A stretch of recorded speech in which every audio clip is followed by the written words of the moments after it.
दुनिया के सबसे डरावने रशियन स्लीप एक्सपेरिमेंट की सच्चाई क्या है? 1940 में रशिया ने दूसरे देश के 5 युद्धबंदियों को इस शर्त पर रिहा करने का वादा किया कि उन्हें लगातार 30 दिन तक बिना सोए एक तहखाने में रहना है।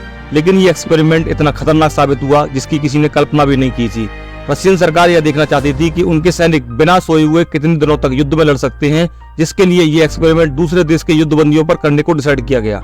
इस एक्सपेरिमेंट के लिए कांच का एक विशेष चैम्बर तैयार किया गया और उस चैम्बर में ऑक्सीजन के साथ एक खास तरह की गैस छोड़ी गई, जिससे वो 5 कैदी चाहकर भी नहीं सो सके।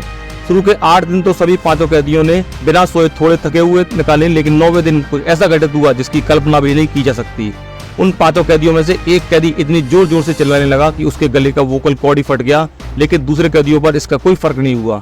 जब 15 दिनों के बाद चैम्बर को खोला गया तो चैम्बर के अंदर का मंजर बहुत डरावना था।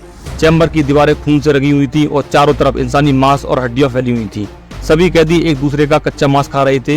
ये देखकर जब उस एक्सपेरिमेंट को रोकना शुरू किया गया तो अंदर से आवाज आई कि उन्हें उस चैम्बर में ही बंद रखा जाए, क्योंकि अब वो उस जहरीली गैस के बगैर जिंदा नहीं रह सकते।